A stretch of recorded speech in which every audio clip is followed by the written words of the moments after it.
Good morning to all my dear students of class 7th. Today I am here to explain you all the chapter number 12 of the subject moral values. आज के class में बेटा मैं आप लोगों को moral values subject का chapter number 12 explain करूंगी. The name of the chapter is Equality and Fellowship. Chapter का name है Equality and Fellowship. God created humans as equals, but despite the increase in the intellectual and material horizons, the human nature is still enslaved by its petty interest and taunts to segregate human society on the basis of race, color, educational and financial backgrounds, etc. First of all, you have to write the date, today's date, on this page number 49. Next, the words which I have underlined, these words you all will also have to underline. Such categorizations have led to evils like racism, exploitation of the downtrodden, untouchability and discrimination. This paragraph is saying that God ने हम सबको equal बनाया है, humans, ठीक है. हमने लोगों को उनकी जात के अनुसार, उनके पैसे के अनुसार, उनके कलर के अनुसार बांट दिया है. आज भी हमारी सोसाइटी में लोगों को उनकी कास्ट से, उनके रिलीजन से, उनके अमीर या गरीब होने से जज किया जाता है. ये इसकी वजह से वो एक्सप्लॉइट होने लगे हैं. Categorizations are not in keeping with the nature which treats every creature equally. Following nature, we humans should also treat fellow human beings with respect. Moreover, respect is not bounded by birth in a certain caste or creed, but by the character of a person. This means that there should neither be a caste system nor a class system. Therefore, it is essential for us to respect everyone equally, as it is a sacred duty assigned to us by God. Over the years, many great men have reasoned that equality is the birthright of every person, no matter to which caste color he belongs. So this paragraph is saying that categorisation हमने किया है, भगवान ने नहीं किया है. हम लोगों को कैटेगरीज में बांट देते हैं. हमारा काम है कि हम सबको इक्वली ट्रीट करें, एक जैसा, सम्मानता से ट्रीट करें. ये हमारी ड्यूटी बनती है. हमारी ये ड्यूटी हमको गॉड ने असाइन की है, क्योंकि गॉड ने हमें एक ब्यूटीफुल लाइफ दी है. तो हमें गॉड का आदर करते हुए सबको एक समान ट्रीट करना चाहिए. Also no work can be termed as high और लो. इसके अलावा किसी भी काम को छोटा नहीं मानना चाहिए. हर कोई काम करता है अपना घर चलाने के लिए, अपने घर की रोटी चलाने के लिए. हमें उसके काम के अनुसार उसको छोटा नहीं मानना चाहिए कि अरे वो देखो वो तो बर्तन वाली है. No, this is wrong. अगर कोई भी काम कर रहा है, कोई भी काम छोटा या बड़ा नहीं होता है. उसको भी उस चीज़ के पैसे मिल रहे हैं जिसके उसका घर चल रहा है. Anyone who does his work with honesty and dedication deserves respect and equal treatment. कोई भी जो अपना काम सच्चाई से और लगन से करता है उसको हमें रिस्पेक्ट देनी चाहिए. People like Abraham Lincoln, Gandhi ji and others were not only great leaders but also fervent crusaders who fought with their own people for the equal rights of their fellow human being. लोग जैसे Abraham Lincoln और गांधी जी अपनी महानता के लिए तो जाने ही जाते हैं. इसके अलावा उन्होंने लोगों के लिए लड़ाई करी है क्या ताकि उनको इक्वल ट्रीटमेंट मिले.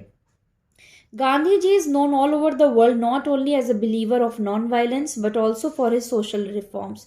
गांधी जी को पूरे वर्ल्ड में जाना जाता है सिर्फ उनके नॉन वायलेंस नेचर की वजह से नहीं.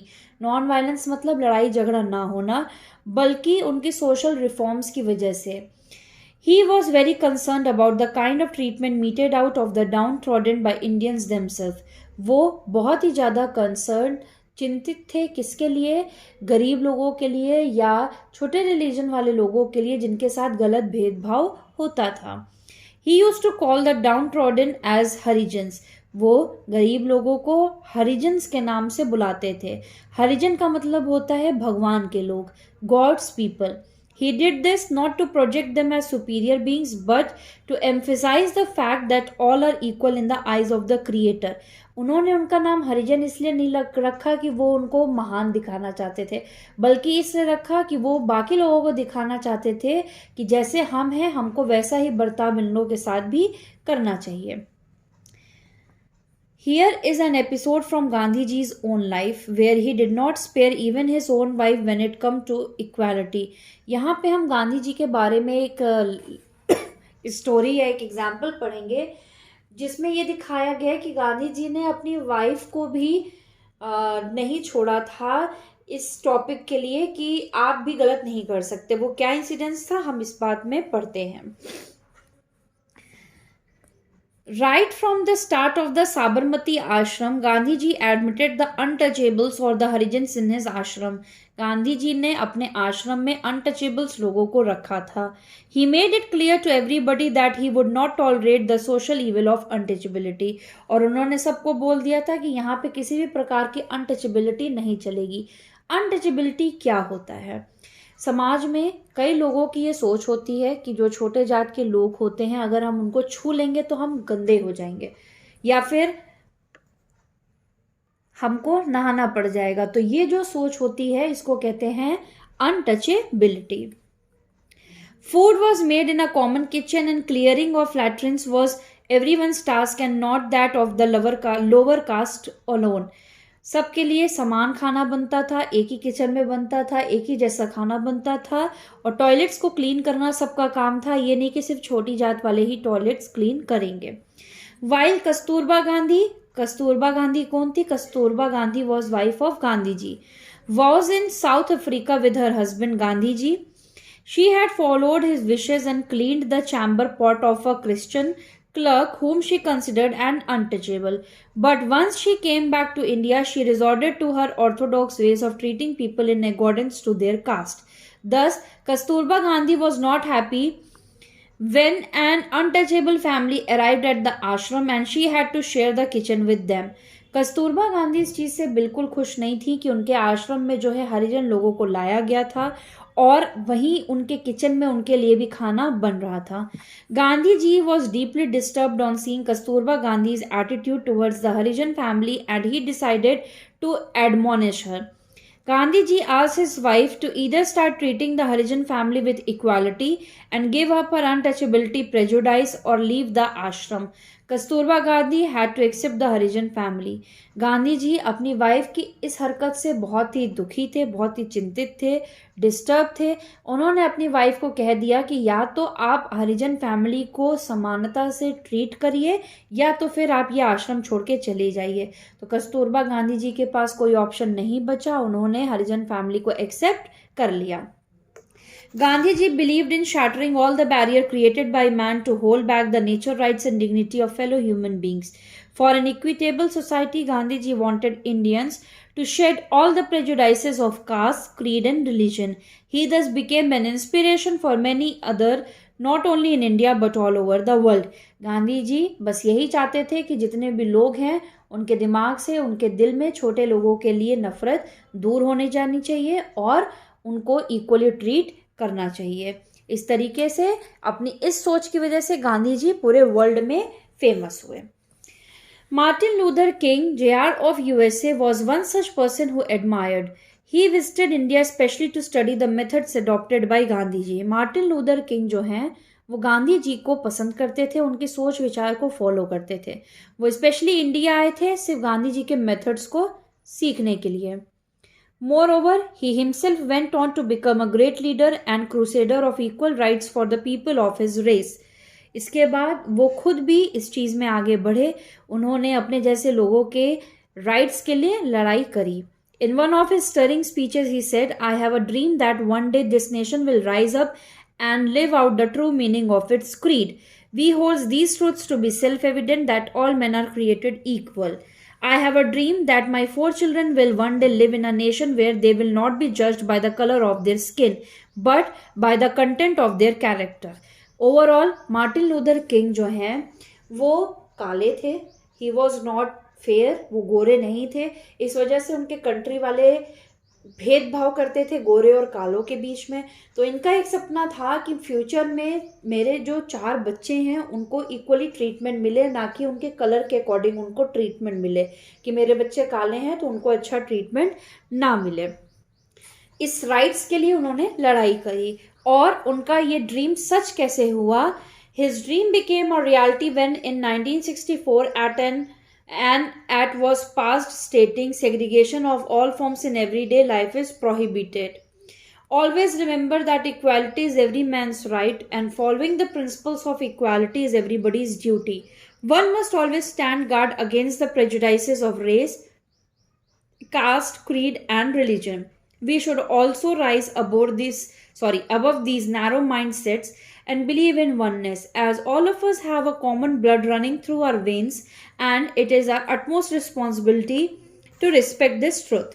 We hold these truths to be self evident that all men are created equal, that they are endowed by their endowed by their creator with certain unalienable rights, that among these are life, liberty and the pursuit of happiness. Overall ये कह रहा है कि हमें ये बिल्कुल नहीं भूलना चाहिए कि हम एक जैसे पैदा हुए हैं, हमारे रगों में एक जैसा खून बहता है, एक जैसा मतलब कि एक ही कलर का. हमें ये नहीं भूलना चाहिए कि हमें भगवान ने बनाया है, तो ये हमारी रिस्पॉन्सिबिलिटी है कि हमें सबको इक्वली ट्रीट करना चाहिए. ठीक है. So that was the explanation of this chapter. Now let's do the exercises. Take the correct answer. Number 1, we should respect everyone equally. Second, Gandhi ji was deeply disturbed with attitude of Kasturba Gandhi. Third, Martin Luther King's dream became a reality in 1964.